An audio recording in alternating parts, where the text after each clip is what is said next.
Hey everyone, it's Karen. Back to business. I just did a little emotional, personal video because I found my mom today, my birth mother. So I'm over that. I'm sorry. Let me get back to things that are important. I got a message from a woman. I wasn't able to connect with her yesterday. We were trying to connect. But I want to get back to her, and I'm going to go ahead and speak to her specifically since it is anonymous and nobody knows who it is. She contacted me privately. I think if I answer this, I think it might help a lot of other people. This is a mother whose son, I don't know how old he was. She might have told me, but part of the message has disappeared. Sounds like he's old enough to have his own place. So he's over 18, I'm going to guess. Probably in his 20s.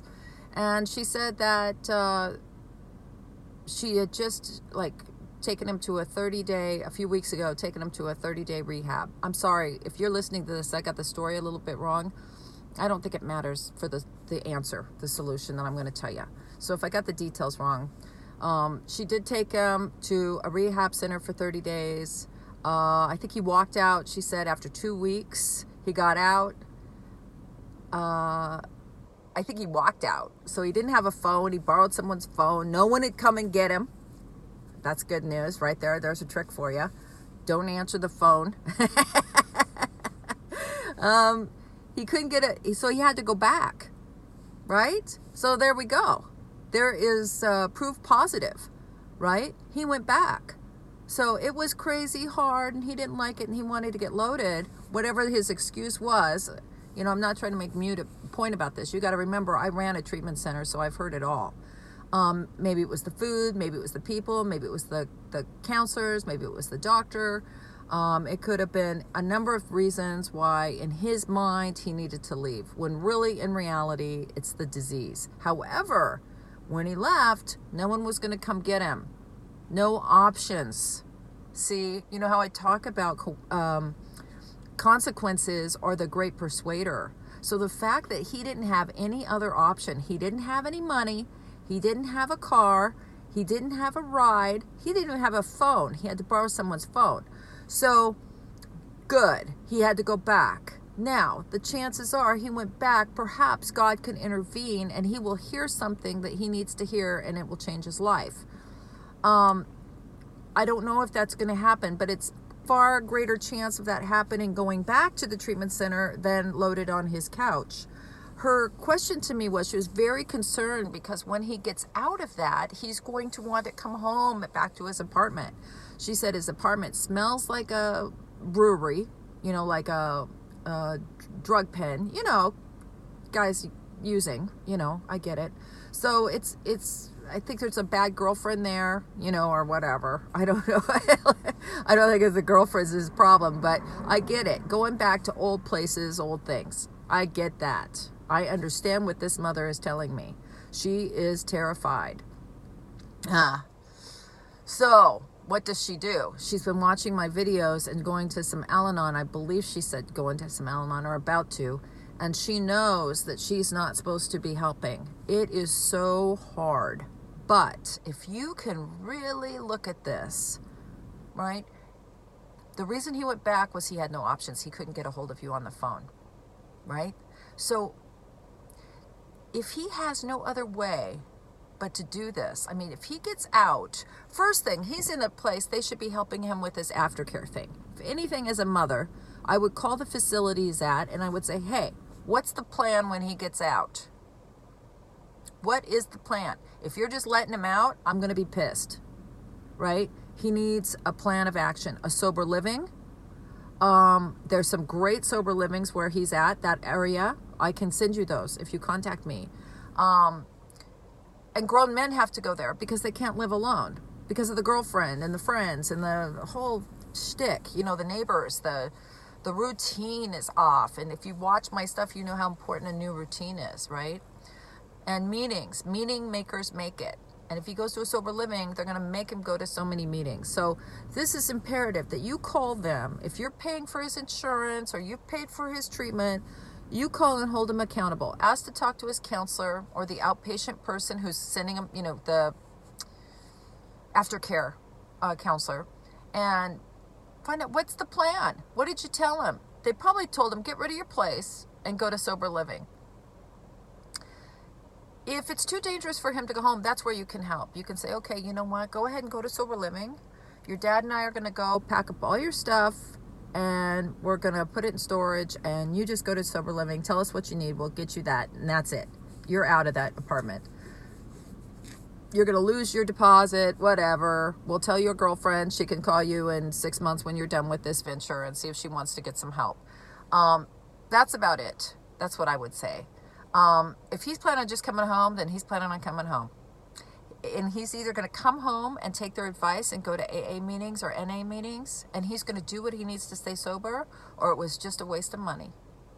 But you might want to tell him before he gets out. If this is your insurance that's paying for this, I don't know. I got to talk to you. I got to get some information. But this is, I'm going to tell all of you listening.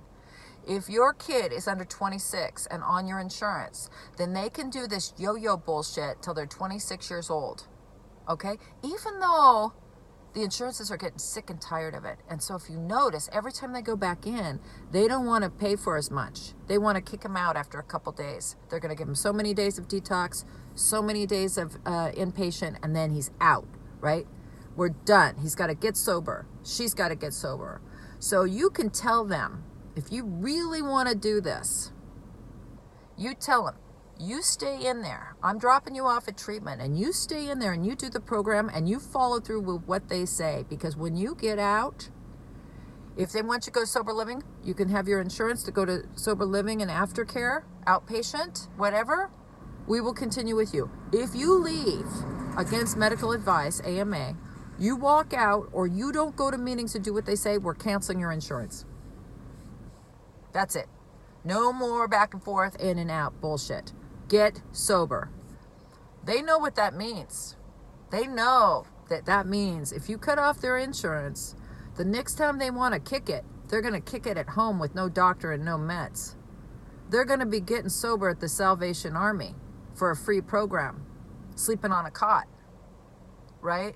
So you got to play tough ball with them. This is your insurance. You tell them, you get out and you don't do what you're supposed to do, your insurance is over. We're not paying your rent. You're off. We're not paying your phone. We're not giving you any money. They'll come to the house. You're done. You're an adult. We're giving you an option here. This is the way out. If there's other routes, they're not gonna go on the right road. They're gonna take the other routes, the softer, easier way. Okay? That's the way it is. You're going to say, yeah, but he's going to die. Well, he's going to die anyway. I mean, this is a fatal disease. We all know this. You can jump in front of the car trying to hit him all you want. You can divert this all you can possibly do. He's going to do what he's going to do, right? You have to save yourself. You've offered him treatment. Obviously, this isn't the first one, okay? This will be the last one. If you do it right. All right? This is it. This is what you're going to do. You're going to stay. If they tell you to go to aftercare and give up your apartment, that's what we're going to do. We're going to talk as a family. They're going to give you their advice. You're going to follow that advice, or we're done. We're done. And then you're going to go to Alanon. You're going to go to Alanon like a mofo because you don't know what's going to happen, but I'm going to tell you it's going to happen anyway. I had this woman in New York who called me, and her daughter was getting loaded in her house, and she was giving her the money to stay well. Every day she gave her, I think it was $10 or $20 or something, so she could get well. And she said to me, you know, it's better than having her on the street. Better than having her on the street. Oh my God. I said, do you realize that you're paying for the drugs? You're going to come home from work and she's going to be dead in the bedroom? Are you going to be able to live with that? And she said, well, no. And I said, well, we need to come up with a better plan.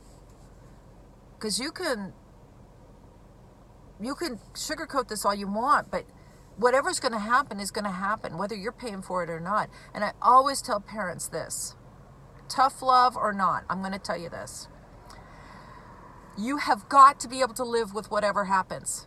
So if I'm telling you to cut off their insurance and you can't live with that, don't do it. Okay? You know in your heart of hearts, between you and God, what you can live with. And if you can't live with that, don't do it. You have to survive this. And I'm going to tell you why I know this. I have a sick daughter. I don't talk about it much, but I have my own sick daughter. She's not a drug addict, alcoholic, but she has other illness. And whatever's going to happen is going to happen, and I have to be able to live with it. And so I know I've exhausted every avenue possible, right? I have to be okay with it. It's easy for other parents to tell me what to do. It's easy for the counselors at school. It's easy for people to tell me what I should do. But you know what? If something happens to her, I have to live with it, right? And I'm telling you as parents, you're going to have to live with it. Try everything you can and then cut and run, right? Because you're going to have to save yourself, especially if you have other children, you have family, you have people depending on you, okay? And if you give them no out, if they have no other option, and you're getting well, and they decide to get well, you're going to be in great shape to help them, right? You're going to need some great boundaries and some great tools so you can handle a newly sober kid. I'm telling you right now.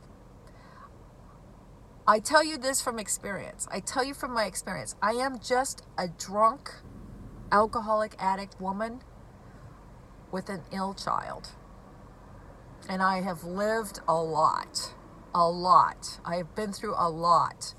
And I have done it successfully, and I've helped other people as well. And I'm just trying to share my experience, strength, and hope with you.